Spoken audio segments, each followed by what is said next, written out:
Muchísimo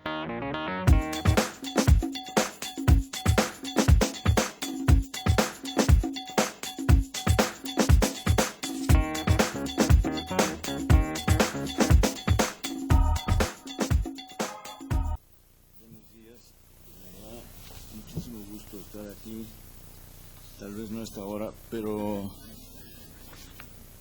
creo que vale la pena celebrar una publicación como debate que ha tenido a lo largo de 15 años una continuidad ejemplar. Como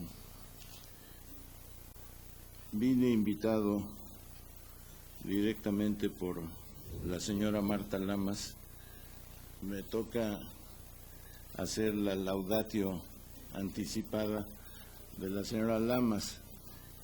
Creo que ciertamente debate es el producto de un grupo, de una actitud, de las distintas formas de pensamiento que cristalizan o descristalizan en relación a la perspectiva o las perspectivas feministas, pero que también debate es el producto muy directo de la obsesión, la monomanía, la terquedad, la ambición metonímica y metafórica de Marta Lamas, que no es posible regatearle méritos. A veces uno llega, si la trata de una manera frecuente,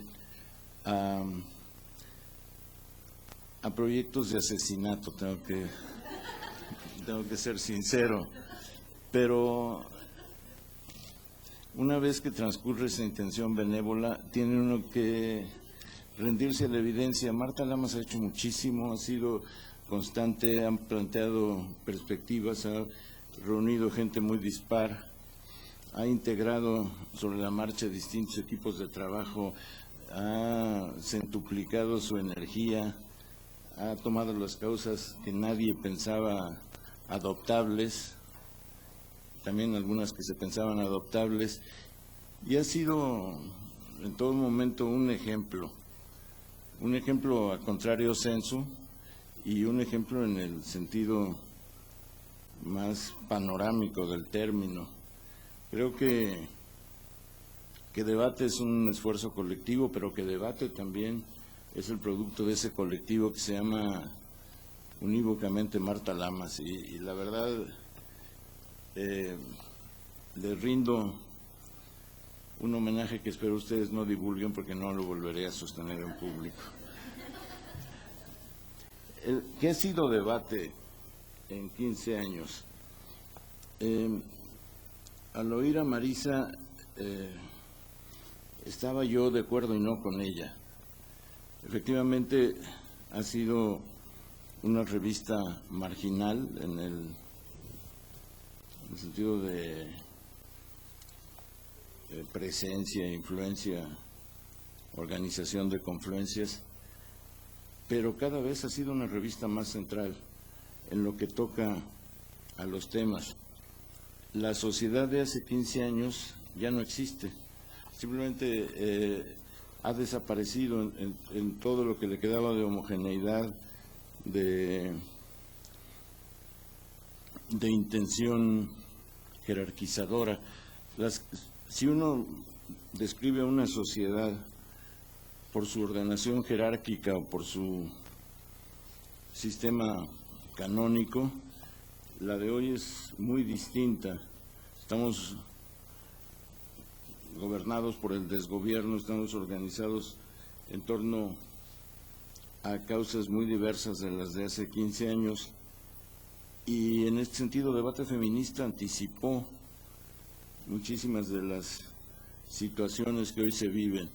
Hace 15 años la diversidad no era el término que unificaba aquello que no está en el rumbo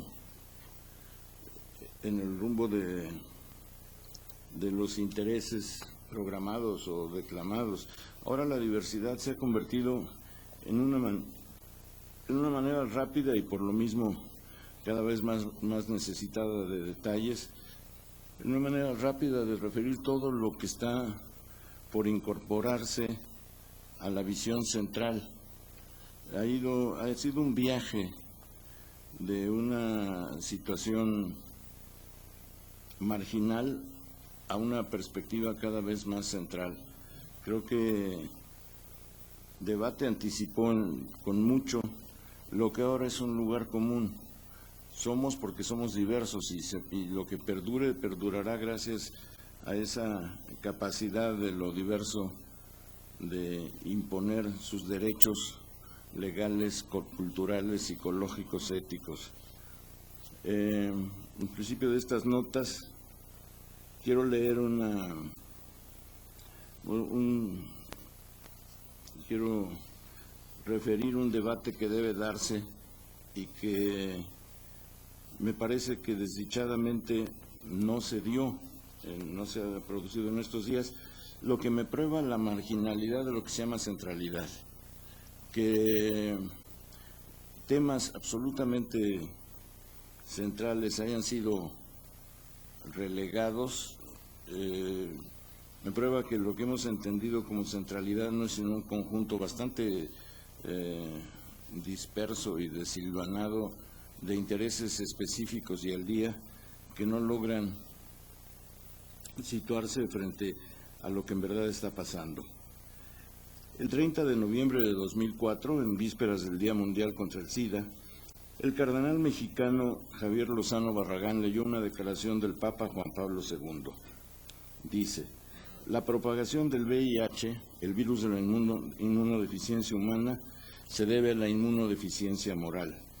Es una patología del espíritu que debe combatirse con una correcta práctica sexual y una educación en valores sagrados. Fin de la cita.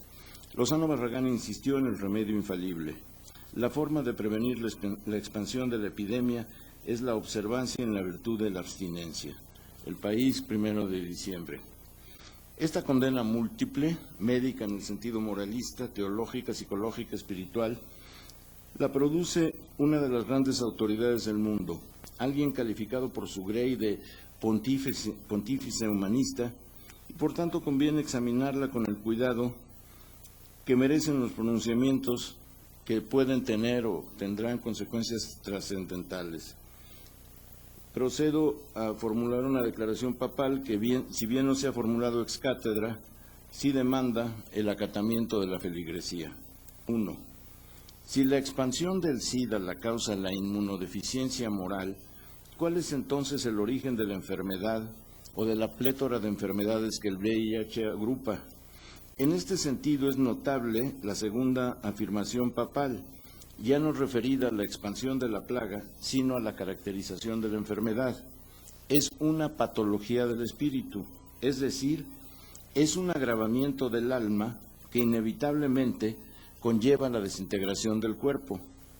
Esto, a menos que la expresión patología del espíritu tenga un significado positivo que por lo menos a mí se me escapa. De ser así, la pandemia es bastante más grave de lo que se ha creído, y eso que el SIDA es calificado de manera unánime como una de las amenazas más terribles para el género humano. Según el parecer del Vaticano, no se trata solo de fisiologías corroídas, sino de la infección como rechazo consciente de los valores fundamentales. El primero de ellos, el respeto a la ley de Dios. Es decir, uno se enferma para desafiar a Dios.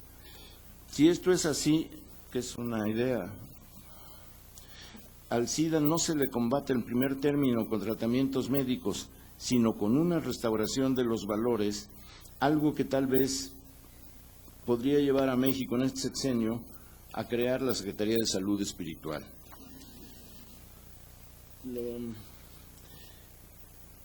Inicio con esto porque siento que la declaración ha pasado en el vacío. No he visto refutaciones de las organizaciones no gubernamentales, de los grupos gays, de los grupos feministas. Es una afirmación, digamos que categórica, que sin embargo no ha sido objeto de una respuesta. Y ahí es donde veo cómo revistas tan descentradas como debate feminista tienen sentido porque han insistido en lo esencial de estos temas. 2. Las cifras del SIDA internacionalmente son abrumadoras, así no sean confiables, porque la enfermedad suele ocultarse o negarse o no contabilizarse propiamente.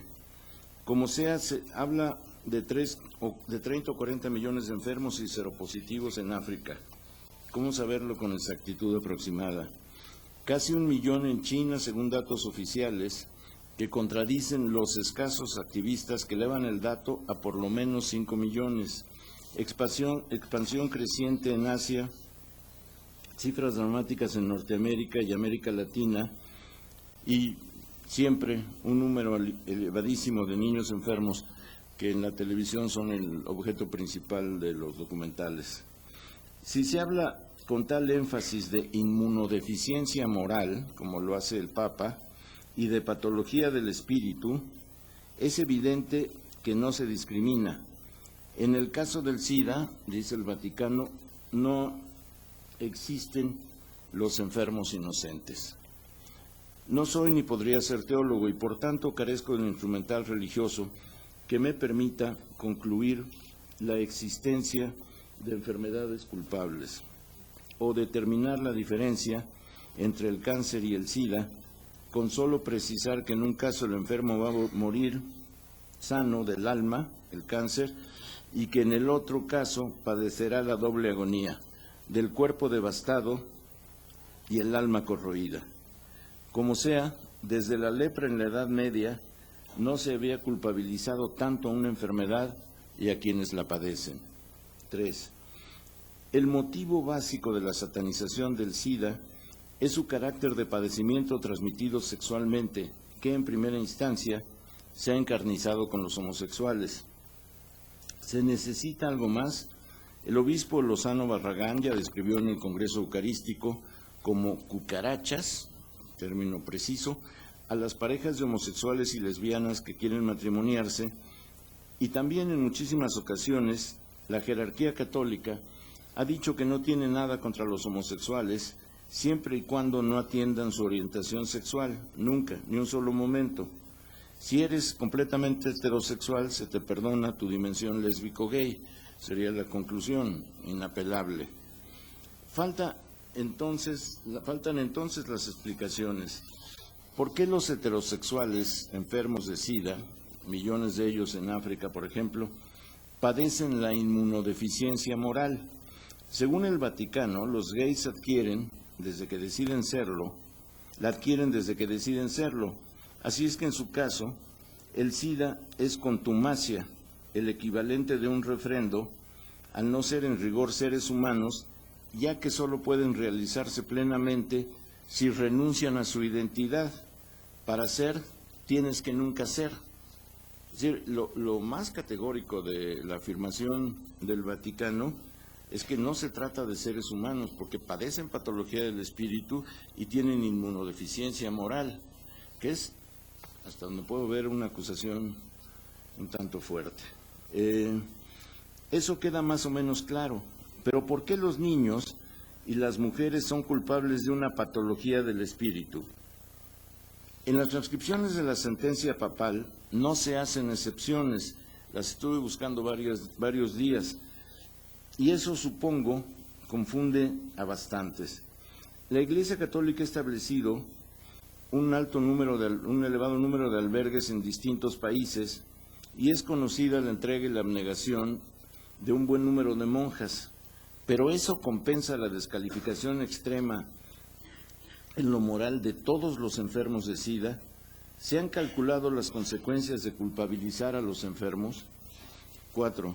La oposición al condón es tajante y el clero, para emplear la expresión del que fue nuncio papal en México, Girolamo Prigioni, considera el condón un instrumento del demonio. Y eso lleva a los obispos, reiteradamente, a inventar con desparpajo catedralicio que es gravemente falso que el condón evite la infección. Al respecto, los científicos del mundo entero tienen un juicio divergente. El condón impide la infección en los casos en que se emplea correctamente, se usa correctamente. Jordi Casabón, director del Centro de Estudios Epidemiológicos sobre SIDA en Barcelona, puntualiza: hay que distinguir entre lo que es más eficaz, entre qué es más eficaz y qué es más efectivo. La abstinencia es muy eficaz porque si una persona no tiene relaciones sexuales, difícilmente puede resultar infectada por vía sexual. Pero cuando analizamos la realidad, vemos que hay una parte importante de la población que no practica la abstinencia, por lo que es mucho menos efectiva que el preservativo. En el caso de la gente que decide, para usar un término que vaya con esto, pecar, pues el preservativo es más seguro que la abstinencia. Si uno no se abstiene, que use preservativo; si se abstiene, no necesita el preservativo. Es una lógica irrefutable. ¿Qué se gana con el intento de prohibir los condones? Además de auspiciar muchísimas más infecciones, pero de almas que ya no irán a encontrarse con su creador, de muchísimas más infecciones, lo que se intenta es retener los poderes de la prohibición. Y aquí de nuevo nos enfrentamos al tema de debate feminista. Debate desde el principio insistió en crearse un espacio a base de ir estudiando y examinando las prohibiciones. En este sentido, Debate ha sido, en primer término, una revista contra la censura, y contra la censura no solo en el sentido de las prohibiciones explícitas, sino en los modos de pensar, que hay muchísimos artículos, muchísimos ensayos, porque Debate difícilmente consiente artículos, son más bien ensayos, muchísimos ensayos donde lo que se plantea es la necesidad de pensar de otro modo, y pensar de otro modo es oponerse a la prohibición, a los límites ya antes señalados, o señalados con... Y aquí vale la pena ver cómo se ha dado el proceso históricamente en México. Todavía en 1960 México es absolutamente homogéneo, una religión, la católica, un partido, el PRI, un género en el poder, todos los puestos políticos son de hombres, un modo de ser, varones y hembras, un infierno social y económico la mayor parte de las veces, a la disposición de los marginados en lo racial, lo económico, lo político y las opciones sexuales. La diversidad solo se admite si se escenifica la moral ofendida. En 1953 se concede el voto a las mujeres y con esto se introduce tibia y aletargadamente el hálito de lo diverso. Así la extrañeza causada por estos derechos electorales se diluye de inmediato. Que no se alarme el patriarcado, las féminas siempre estarán lejos del poder. De ellas son las posiciones menores y el voto femenino genera apenas asomos de la modernidad unificada. Y esto, sobre todo en la Ciudad de México, en los espacios que la explosión demográfica le otorga a la disidencia. Eso me parece que ha sido una de las omisiones de Debate feminista, el examen de la demografía, de cómo la demografía ha ido cambiando muy radicalmente por su mero impulso, la mayor parte de las prohibiciones. No se quiere saber no se ha estudiado cómo la mayor población es la disminución de los prejuicios, salvo casos muy excepcionales. En el periodo anterior a 68, en las regiones, en León, Querétaro, Aguascalientes, por ejemplo, practicar la diversidad es darle a un joven con vocación religiosa a elegir entre ser dominico o jesuita, o imaginar si la joven de masculinidad manifiesta será la solterona típica o dará en la capital clases de jiu-jitsu. Pero por razones poblacionales y de tradición cultural, la Ciudad de México sí admite paulatinamente lo diverso, aunque públicamente lo aloje en los espacios del morbo, de la extrañeza ante lo raro, de los hostigamientos políticos y sociales y sobre todo de la noción del pecado. y él o la que se decida ser distinto debe atenerse a la opresión psíquica y asumirse como subversivo, aleluya, rojillo, asocial, pervertido, amoral, puto, tortillera. En la provincia, si el disidente lo es por creencias religiosas, aceptará como el complemento de su fe la burla, el choteo, la persecución, la quema de sus templos, la expulsión de sus comunidades, el asesinato de pastores y creyentes, la marca de la infamia. Crees en forma distinta, eres antimexicano. Si la disidencia es política, el castigo es de aluvión. Cárceles, asesinatos, despidos de los empleos gubernamentales, acoso, vigilancia, ridiculización y espionaje policíaco. Si en la década de 1940 la consigna del país cerrado llega a su clímax con las campañas de la Unidad Nacional, ya desde 1920 se proclama una versión imperiosa de la identidad, la que comparten, si en verdad quieren serlo, mexicanos y mexicanas. Creo que un ángulo no registrado de debate feminista es su oposición a las versiones tradicionales de identidad, pero esto debía ser más deliberado y ver toda la crítica que hay ahora a la idea de las identidades múltiples y desde luego la demolición de la identidad. El cine y la televisión apoyan los embates contra la diversidad y el Estado con la epístola de Melchor Ocampo en las bodas y la Iglesia Católica, con toda su influencia, también decretan la única y legítima manera de ser hombres y de ser mujeres. Y tú, mujer, cuida a tu esposo, obedécelo, respétalo y sigue en todo tiempo sus instrucciones. No existen las mujeres, nada más la mujer, y el arquetipo es la disolución de los seres específicos. El elemento más disonante es el indígena. Eso lo ha tomado en cuenta el debate feminista, quizá no lo suficiente, pero desde luego ha estado, sobre todo a partir de lo de Chiapas, creo que ha estado muy presente el examen de las mujeres indígenas. Creo que ahora lo que se espera es ya la expresión de las propias mujeres indígenas, que eso sí ya me parece indispensable, no ser interpretadas sino interpretar. La invisibilidad social es una de las técnicas de construcción de lo homogéneo que de paso le permite a los gobernantes y los empresarios, casi siempre lo mismo, el saqueo de los recursos de los grupos indígenas y su explotación inhumana. El gran instrumento de control, la forja constante de lo homogéneo, es la censura, producto de un pacto entre la Iglesia Católica, el Estado, la versión tradicional de la familia y también el afán de respetabilidad, algo opuesto al comportamiento de la inmensa mayoría, pero en el centro de la idealización social. Ser respetable no es ser igual a todos, es que todos traten de parecerse a los poseedores públicos de ese bien.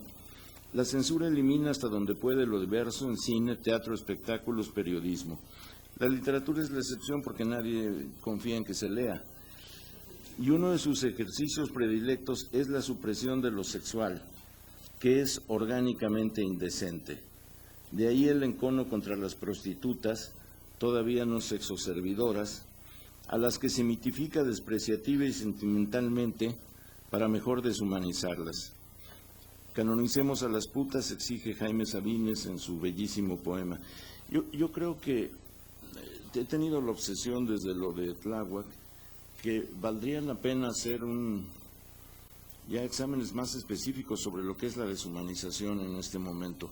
La turba del linchador en Tláhuac ejerció con esa rapidez de los asesinatos brutales, primero deshumanizó a los capturados, no eran humanos puesto que se habían dejado capturar, y luego procedió brutalmente, y como se ha dado el debate desde entonces, o la querella política más bien, también han deshumanizado a los muertos. Los muertos son un pretexto, no tienen identidad propia.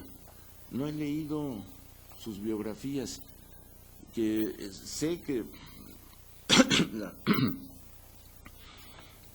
sé que murieron de la manera más canallesca y brutal concebible, pero no, me parece que han seguido deshumanizándolos con toda esta polémica de si fue porque iban a investigar la guerrilla, si era el narcomenudeo, todo eso que tiene un sentido luego de que uno ha visto la dimensión humana del caso, y veo que ese término no está, pero sin la humanización de la polémica, del debate, no veo cómo podamos continuar. Es un momento cuando se habla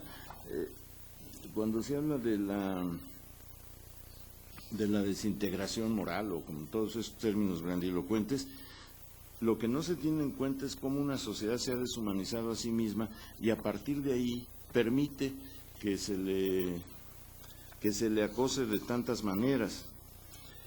Los elementos que precipitan en cambio de la sociedad cerrada a la parcialmente abierta se acumulan casi de modo inadvertido. Entre ellos, las lecciones de la historia, en particular las desprendidas de la Segunda Guerra Mundial, con los campos de concentración en donde perecen millones de judíos, gitanos, opositores políticos, homosexuales.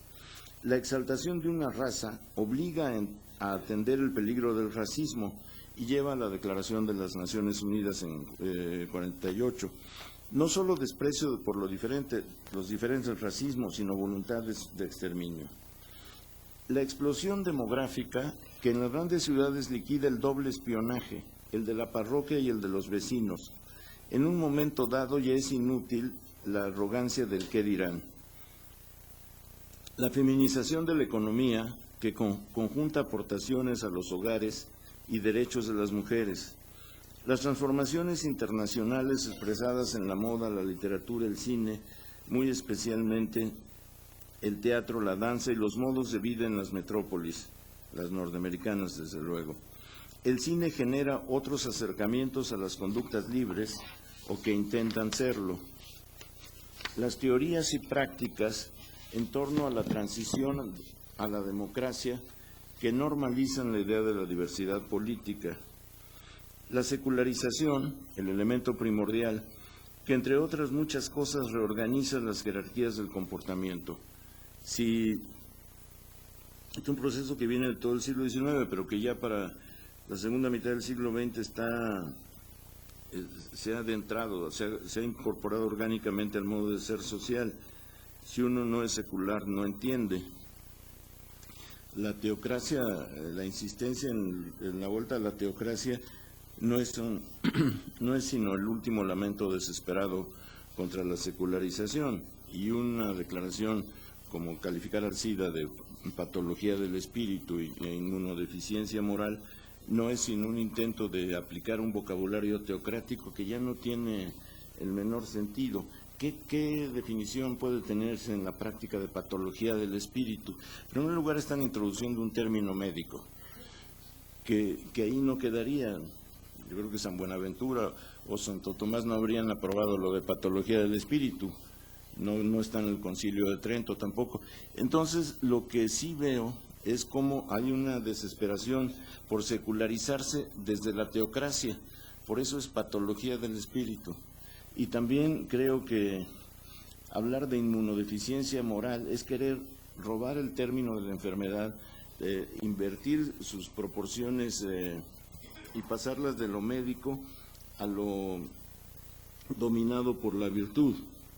Pero en todo caso son respuestas un tanto baldías y anacrónicas a la secularización.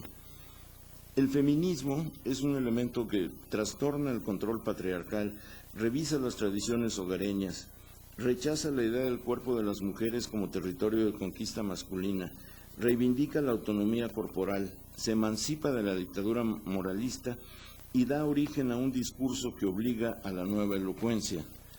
Con todo lo que uno pueda pensar de la escasa presencia del feminismo en México en tanto a grupos organizados, lo cierto es que ha cambiado la perspectiva de la sociedad. No se puede ya eliminar la versión feminista de la mirada social. y de la mirada política. Y esto es un avance considerable que no se registra así, entre otras cosas, por la timidez de las feministas en proclamar sus victorias. Lo que no entiendo ya a estas alturas, cómo puede ser tímido un movimiento que ha cambiado en un plazo de 30 años la perspectiva social. Sé que no es un caso mexicano, sé que se trata de un proceso internacional y que en este sentido Sex and the City tiene una presencia tan poderosa como o más que los discursos, pero también sé que Sex and the City no hubiese sido posible sin el feminismo norteamericano y que estamos hablando de una circunvalación y que vale la pena ya que el feminismo proclame que cambió la mirada social, que eso es irrefutable. El 68 es la gran crítica actuada al autoritarismo en México y en muchos otros países. La revuelta de Stonewall en junio de 1969 que da origen al movimiento gay lésbico, aunque Stonewall curiosamente se inicia como una rebeldía de travestis, que llega a la policía a un bar, los travestis deciden que ya basta, cuando lo suben al panel policíaco resisten, se salen del panel, organizan ahí un tumulto al que apoyan los que están viendo la escena, y a partir de ahí viene todo un cambio que me parece de los más importantes, un cambio que tampoco se explicaría sin el feminismo. Así como el movimiento feminista no se explica sin el movimiento por los derechos civiles de los negros, no se explica el movimiento gay sin el feminismo. Son puertas a una investigación y a una exploración y un análisis muy tajante de las prohibiciones sociales y en este sentido y de los impedimentos. En la década de 1970 la diversidad fermenta de maneras inesperadas internacionalmente. En el caso de los gays y las lesbianas, hasta entonces minoría innombrable, influye sobremanera el movimiento que surge de Stonewall, porque la atención mediática que se va generando se va constituyendo en una suerte de vigilancia y publicidad simultáneas. En el caso de los indígenas, las reuniones internacionales de grupos étnicos. En el caso de los disidentes políticos, la urgencia de democracia y los fracasos del autoritarismo. En el caso de las minorías religiosas, su avance cuantitativo, pasan por lo menos de 3% a 15%. Y el cine y parcialmente la televisión contribuyen, a pesar de la censura, a la normalización psicológica y cultural de la heterodoxia. Esto ha cambiado en los últimos años. Ahí el cine y la televisión tienen un papel básico en la transformación de los puntos de vista. A partir de la década de 1980, las transformaciones son notables y rápidas, y no son evitables por más que se obstinen los gobiernos, la Iglesia Católica, la derecha y parte de la izquierda. La izquierda ha querido aprovechar, no ha querido entender, ha querido aprovechar, y aprovechar es una forma muy específica de no entender. Y esto explica los desvaríos del PRD en este tema. El PAN entiende que debe rechazar, entonces ahí sí no hay problema, ahí hay una cerrazón definitiva. Y el PRI no toma en cuenta, como no han encuestado el tema, no lo toma en cuenta. Además de los ya citados, otros elementos impulsan la diversidad. La fe en la democracia, que pasa de acción declarativa un tanto vaga a movilización social, ahora en crisis. La fe en la democracia, el crecimiento de las organizaciones no gubernamentales, que también ahora debería sujetarse ya a un examen más cuidadoso, el afianzamiento entre críticas y choteos del concepto de sociedad civil, las libertades expresivas en cine, teatro, danza, artes plásticas, las transformaciones en la legislación federal y en las estatales, las nuevas actitudes en la izquierda, todavía como apuntes, y todo muy centrado en los derechos humanos. Uno no entiende el proceso de la diversidad de estos años si no ve cómo se ha centrado en los derechos humanos y cómo la idea de los derechos humanos ha ido cambiando a la sociedad internacional y muy específicamente a la sociedad latinoamericana. ¿Por qué me ha parecido tan pobre la discusión sobre lo de Tláhuac? Porque insisten en politizar algo que en primera instancia es asunto de derechos humanos. Si verlo de Tláhuac como un agravio violento, brutal, imposible, infame de los derechos humanos, es preguntarse cuál ha sido el avance de los derechos humanos en el país y por qué la explosión de linchamientos. Después de lo de Tláhuac, ha habido 4 intentos de linchamientos, no registrados porque el pasmo ante lo que ocurrió es tan brutal que no admite como estar una autolaceración social. Pero lo que me queda claro es que si uno no examina cómo la diversidad ha ido a la par del concepto de derechos humanos, no comprende muy bien los grandes avances que se han dado. Grandes avances que incluso se vieron con lo de Tláhuac, porque lo de Tláhuac hay dos rasgos.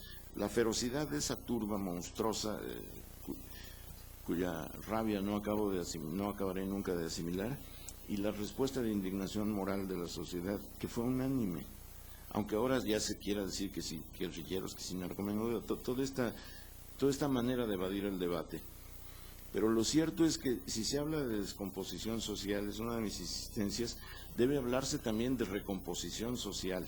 La indignación moral a propósito de este episodio sangriento es de las cosas, dentro de todo, más positivas que hemos vivido, porque nadie se dio al morbo, tal vez en algún momento alguno de los medios, pero en general la respuesta fue de indignación moral, en ningún momento de morbo, y sigue siéndolo.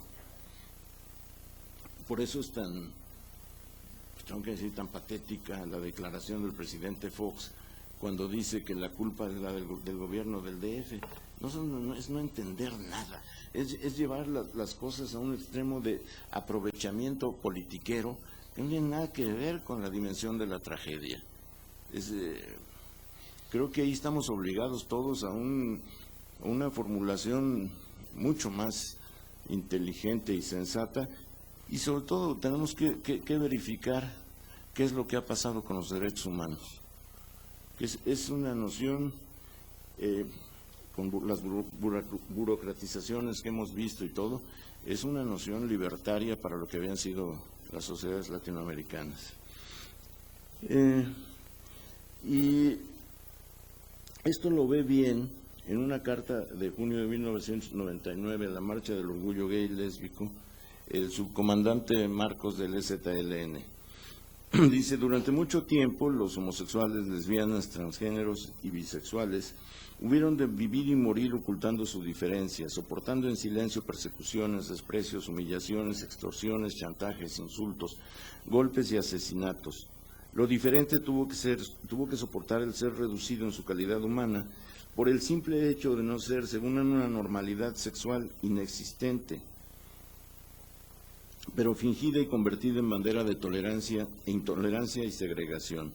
Víctimas en todos los niveles sociales, objeto de chistes, chismes, insultos y muertes, los diferentes en su preferencia sexual callaron una de las injusticias más antiguas de la historia, no más.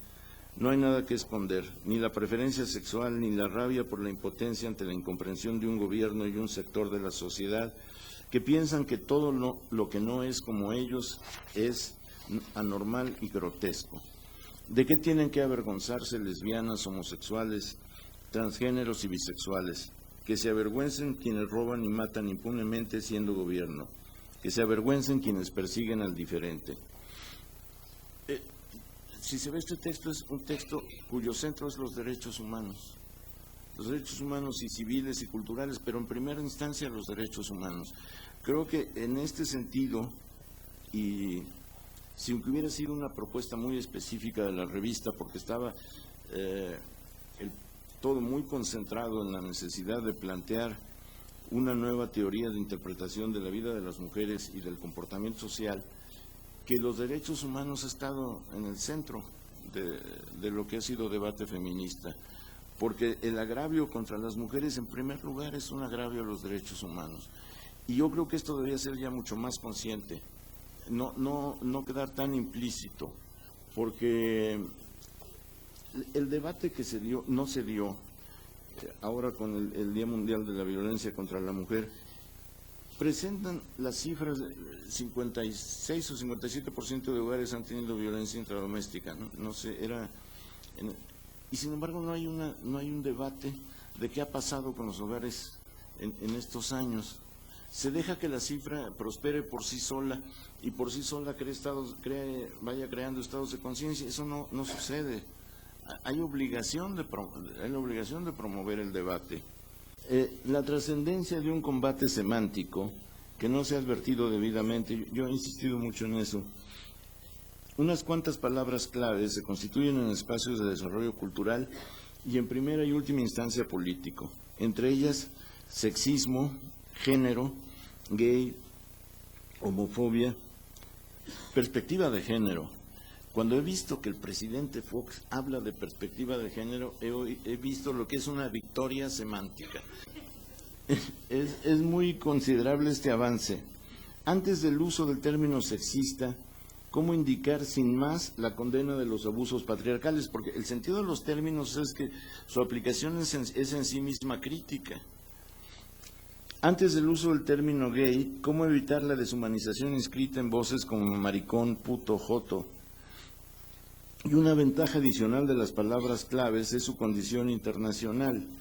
¿Qué gana la derecha con hablar de pervertidos amorales contra natura, si en cable, televisión regular y videos, además de la prensa, se da el uso indispensable del término gay, que en sí mismo expresa la nueva tolerancia y el respeto a la diversidad?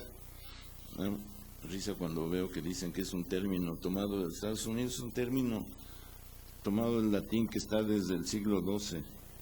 El filósofo alemán Jürgen Habermas ve como prerequisito social de la democracia la existencia de un público de individuos que trascienden el interés de grupo y por su libre acceso al conocimiento y la información y su autonomía frente al gobierno, participan en las decisiones del bien común, las grandes y las pequeñas. Por lo mismo, una sociedad democrática propicia la diferencia, no solamente la tolera.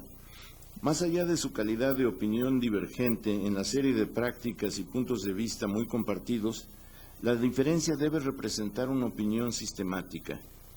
Una minoría articulada, opuesta a los puntos de vista consensuados, no solo ayuda a evaluar el estado de los derechos humanos en cualquier comunidad, sino también determina las posibilidades de cambio de una sociedad. Una parte de esa minoría articulada se ha expresado a través de debate feminista.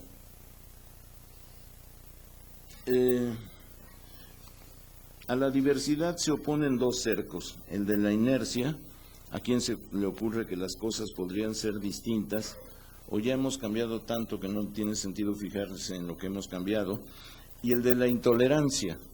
Lo más letal es la inercia, porque revela los grados de ignorancia de los propios avances y desprecia lo obvio, la maduración de la tolerancia.